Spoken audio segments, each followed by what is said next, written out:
Hey, digital citizenship kids. We are going to be using a website called commonsense.org. There are lessons that I can sometimes show you the videos, sometimes we'll be doing some work together, and then there's other times where I'll just be posting a worksheet or a Google form for you to complete as a quiz. Like all of this, it's new for all of us, so we're going to be doing our best to stay connected. Our first lesson of digital citizenship, I want to talk about digital footprints. So, to start off, we are going to watch this video.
Okay, so this is the first question that we're going to talk about in this class. As you can see, digital footprints are things that can be shown all over.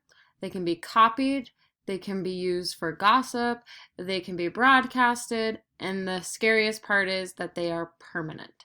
I have a funny story. When I first got hired as a teacher in Missoula, we had a big staff meeting the very first few days of school, and I was sitting in the crowd with a bunch of other new teachers, and our boss gets up there and has a picture of us that I never gave him, and he has a story about us. So for me, he had a picture that was off my Facebook, and then he said, Miss Paffhausen, or Miss Linder, right, is going to have a difficult time choosing if she wants to cheer for Carroll College or for Montana Tech this year because her fiance plays for Carroll and her brother plays for Tech. Never had I told him that.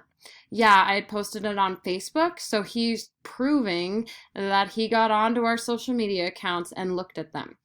Obviously, this is important for you guys right now, even though you're not trying to find a permanent job. These kind of things still stay with you forever. What you do online as a 14-year-old can be found when you are 40 years old. So think about one word, how this makes you feel. Some of you might be like, wow, this is scary. I'm curious about what I've left behind. I'm kind of confused. Maybe you're worried if you've ever done something you shouldn't have. This isn't to scare you. It's just meant to open up your eyes, okay? So what we are going to do next is think about our own footprints, okay?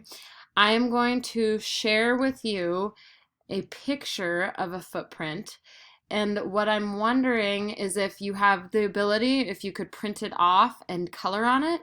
If you don't have the ability to print it off, maybe you could trace it or just draw your own foot, and then we're going to be drawing different things we get onto. So maybe we are getting onto Instagram and Snapchat. Maybe we are using our Xboxes.